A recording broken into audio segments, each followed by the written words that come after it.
Bonjour et bienvenue à cette troisième partie de notre présentation, les pouvoirs cachés de votre subconscient. Lesquels pouvoirs font de vous un Dieu au pouvoir illimité, un Dieu infini, un Elohim tout-puissant, un éternel. Voilà ce que vous étiez avant d'exister. Et quand vous reconnaissez le pouvoir caché de votre subconscient, vous regagnez votre identité originelle. Alors, à titre de rappel, j'avais dit que l'homme nature interagit avec le naturel à travers la vue, le toucher, l'ouïe, l'odorat et le goût. L'homme esprit, lui, interagit avec le spirituel au moyen de l'imagination, la conscience, la mémoire, les raisonnements et les affections. Mais l'homme-dieu, lui, il interagit avec le visible grâce à son conscient et son subconscient. C'est ici que je viens établir la différence entre le conscient et la conscience. Le conscient est l'un de deux canaux de l'âme.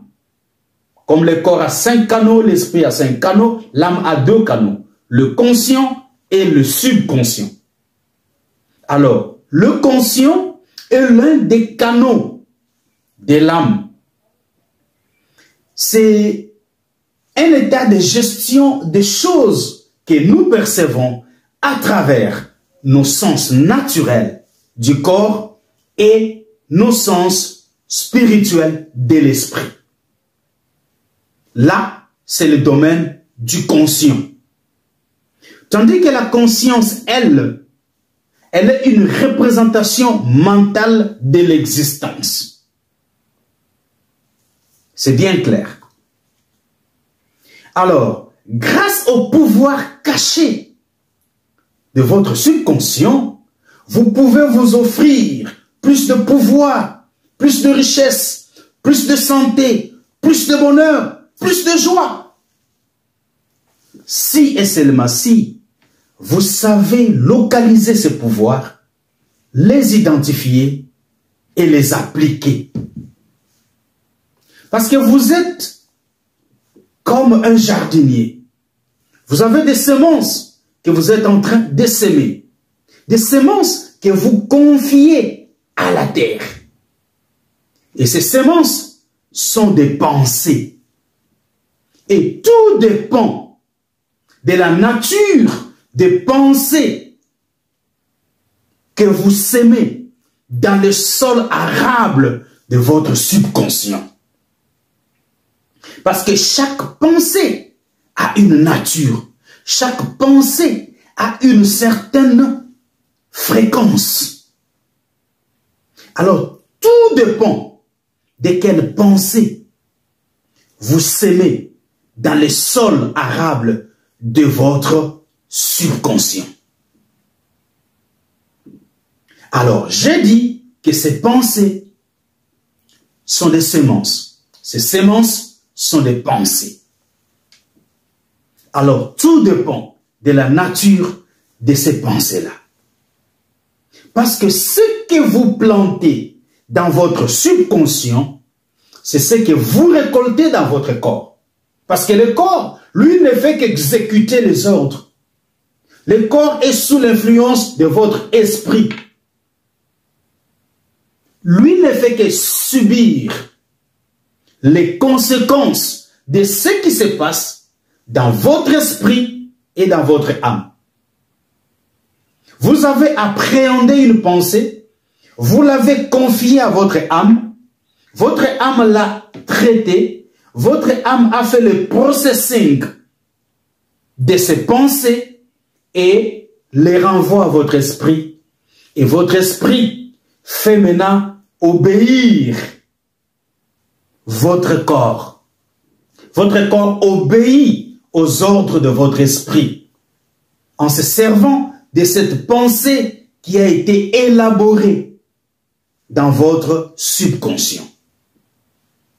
C'est pourquoi le docteur irlandais Joseph Murphy avait dit, si dans votre subconscient, vous plantez les semences de paix, de joie, de bonheur et de prospérité, vous allez les récolter sous forme de fruits dans votre corps et autour de vous. J'aime cet homme. Alors, les pensées sont des semences que vous confiez à votre sol arable de l'âme. Et quand vous confiez des semences au sol de votre âme, attendez-vous à une récolte. Et ce que vous plantez, c'est ce que vous récolterez. Car la loi de la reproduction dit, tout semence produira selon son espèce. Voilà. Et chaque pensée qui traverse votre esprit est une cause. Et chaque condition dans laquelle vous vous trouvez est un effet. Ici, il y a une cause, ici, il y a un effet. La pensée, c'est la cause, la condition, c'est l'effet.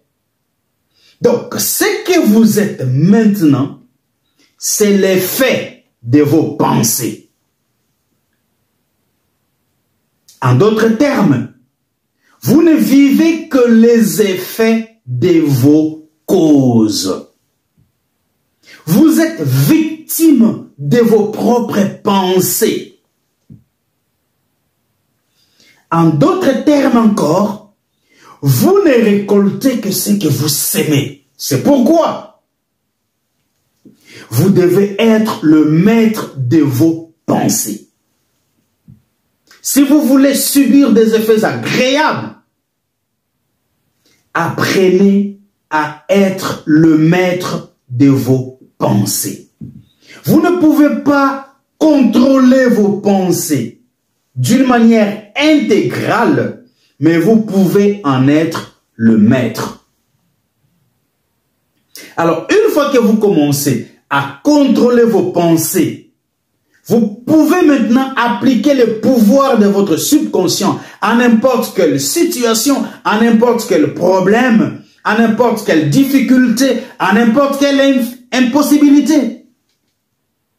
Donc, vous devenez le maître du processus de vos pensées.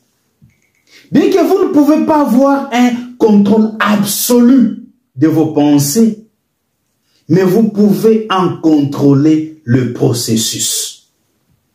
C'est comme l'exemple que j'ai toujours donné du fermier avec les oiseaux. Un fermier a fait un champ, a planté de la bonne semence et s'attend à une bonne récolte. Mais ce fermier, malheureusement, ne peut pas empêcher aux oiseaux de survoler son champ. Il n'a pas ce pouvoir-là. Mais il peut empêcher aux oiseaux d'installer des nids dans le champ.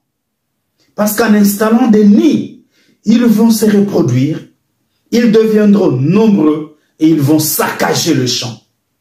Vous ne pouvez pas contrôler intégralement vos pensées, mais vous pouvez être le maître du processus de vos pensées. Vous avez le pouvoir d'empêcher une pensée d'exister, de vous habiter.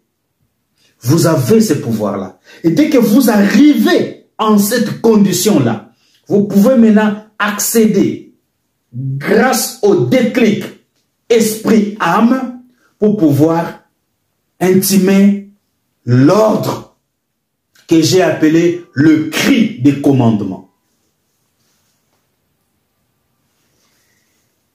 J'espère que ceci est en train d'aider.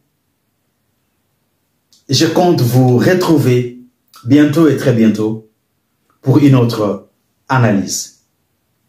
Pour l'instant, méditez sur ces choses, appliquez-le et prenez bien soin de vous, tout en contrôlant vos pensées. Merci.